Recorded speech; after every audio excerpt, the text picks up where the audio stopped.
BFM Business présente Tech & Co, le grand live du numérique avec Sébastien Coinon.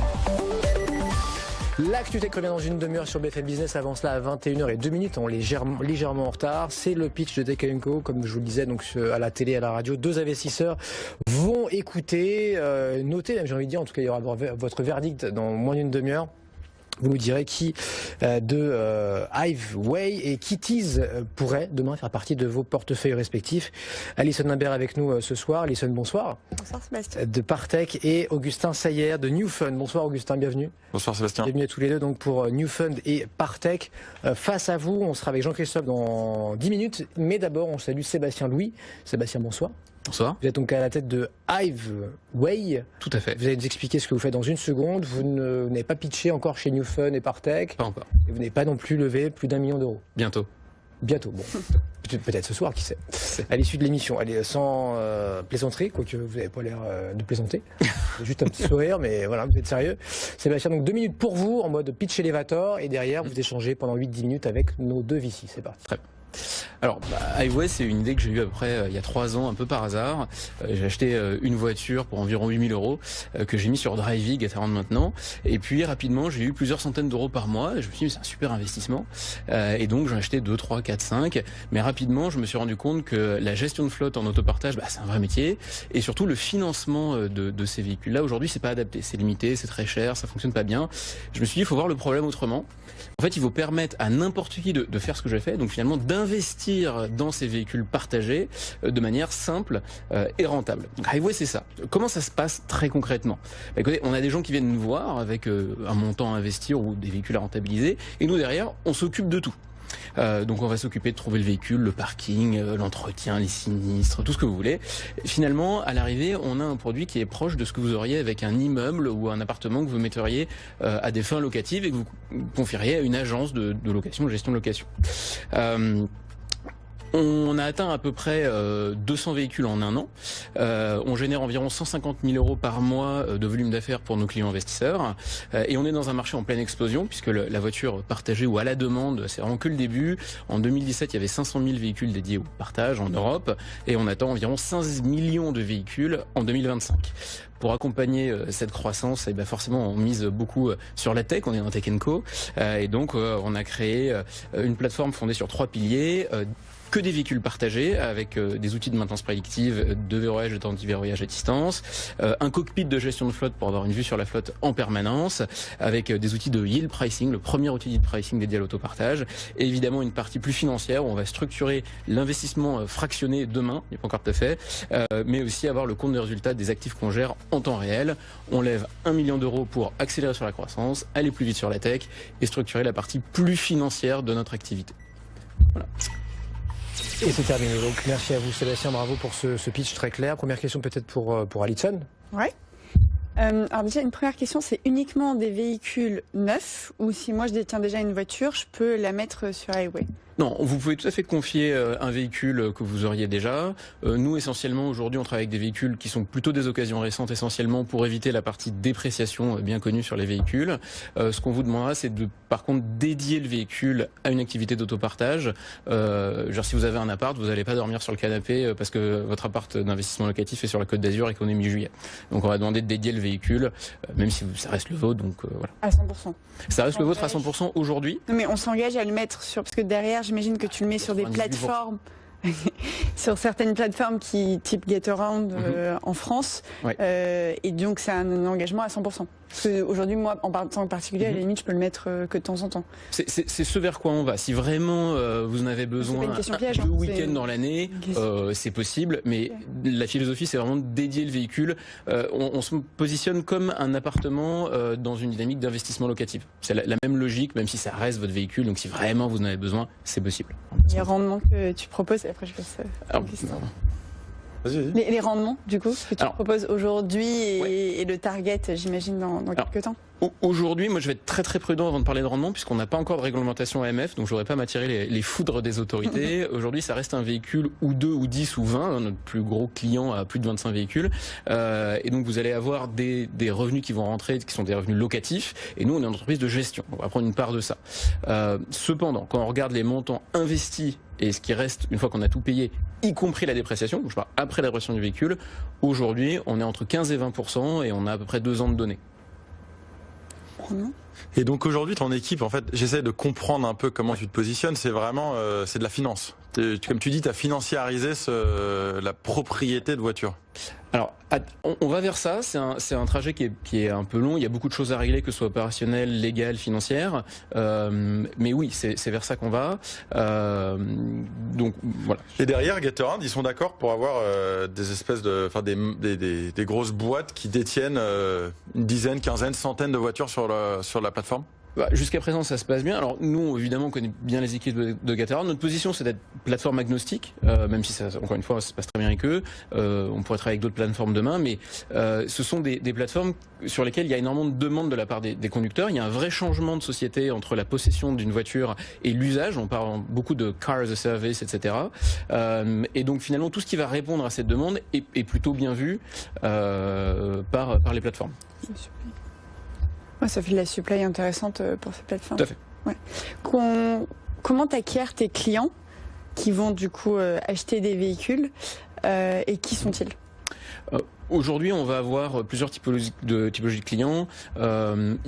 On a honnêtement un bouche à oreille très favorable parce que forcément quand on fait 20% par an, on en parle aux copains, donc ça marche bien. Après, on a des partenariats, on travaille avec des personnes qui vont pouvoir vendre un peu nos services. Donc le problème, c'est qu'on est très limité dans notre capacité de communication, justement parce qu'on n'est pas un produit financier. Aujourd'hui, on est une entreprise de gestion de flotte, même si on est convaincu de l'intérêt financier de l'investissement. Voilà, on n'est ni plus ni moins qu'une agence de gestion. Encore une fois, c'est pour ça qu'on lève des fonds, pour régler cette partie-là. À ce moment-là, on pourra passer avec des conseillers en gestion de patrimoine, des family office, des gens comme ça, qui nous sollicitent déjà et à qui on dit, écoutez, nous aujourd'hui, on ne peut pas répondre à ce genre de demande encore. Voilà. Donc tu vas plutôt de la vente indirecte que de la vente directe. Moi, je suis pas convaincu qu'on arrive à convaincre des gens de mettre 100 000 euros sur la table en faisant un post Facebook. J'ai peut-être tort, mais c'est pas forcément ma vision. Pourquoi 100 000 euros C'est un exemple. Alors, le ticket minimum aujourd'hui, c'est une voiture. Donc, ça va être 100 000, ça fait une belle voiture, quoi. Voilà. Alors, c'est un bon point. C'est 10 petites voitures. Et c'est 10 petites voitures ou une très belle. Parce que plutôt avec une neuve, quand vous disiez, vous preniez votre exemple de 8 000 euros, à part 2-3 véhicules, généralement le prix en France, je crois le prix moyen neuf, c'est 20 et quelques mille. 22 on ne travaille pas du tout avec ce genre de véhicules. On travaille plutôt avec des véhicules, en effet, de la citadine, de la Clio 4 de 3 ans, quoi, pour être très clair. J'espère demain des véhicules électriques. C'est encore un peu compliqué opérationnellement, mais on espère aller vers ça. Mais non, en effet, le ticket minimum aujourd'hui, c'est 8 000 euros. Demain, si on arrive à structurer l'ownership partagé, la possession partagée fractionnée des véhicules, ça pourrait être 10 euros. Alors, on fera probablement pas parce que ça devient compliqué, mais ça pourrait être 1 000, 2 000, 3 000. Une part dans un véhicule qui ne coûtera jamais, propriétaire mais virtuel, j'ai envie de dire. Alors, pour répondre un peu plus en détail sur la question sur notre typologie de clients, au début, on avait des personnes qui mettaient 10, 20 000, et puis plus on a eu de data pour prouver que ce qu'on faisait était sérieux, plus on a eu des tickets qui ont augmenté. Nos derniers tickets, je disais 100 000, tous nos derniers tickets sont au-delà de 100 000, avec des personnes qui créent des petites sociétés qui investissent et qui mettent 10, 15, 20 véhicules à disposition. La voiture papier, en fait, quoi. On n'y est pas, on y va petit à petit. C'est pour ça qu'on n'avait pas le droit, mais voilà, je suis très prudent. J'aimerais vous dire oui, mais pas encore. Une dernière question chacun, Augustin. Quelle va être la réaction des loueurs de voitures qui voient ce marché en fait Drivey se structurer grâce à des sociétés comme la tienne? Mais ils vont pas aimer, ils vont le racheter. C'est ce qu'on espère. Non, non, j'espère pas. Non, j'espère que vous allez grossir. J'espère qu'on sera une des premières licornes françaises. Enfin, pas là, on a 3-4 licornes. Excusez-moi. Non, effectivement, c'est des sociétés qui sont challengées par des Drivey, des Gatorand. Encore une fois, nous on s'inscrit dans un panorama un peu plus large. Donc ça va être aussi tout ce qui est car subscription, donc des leasing très très flexibles où vous payez votre véhicule au mois le mois, donc tout inclus avec l'assurance, la maintenance, sans engagement, sans premier loyer majoré. C'est aussi un gros segment de marché qui est en train d'exploser. Il y a plusieurs constructeurs qui se positionnent. C'est une start-up anglaise bien connue qui s'appelle Drover qui est dessus. Nous, demain, on pourrait travailler avec ce genre de plateforme. D'ailleurs, on travaille déjà en Grande-Bretagne avec eux puisqu'on est présent à Londres et à Paris. Donc, on est sur un marché plus large. Donc, c'est vrai qu'on est vraiment sur une transformation du rapport à l'automobile qui est beaucoup plus un service qu'une possession, que ce soit pour une journée, un mois, voilà.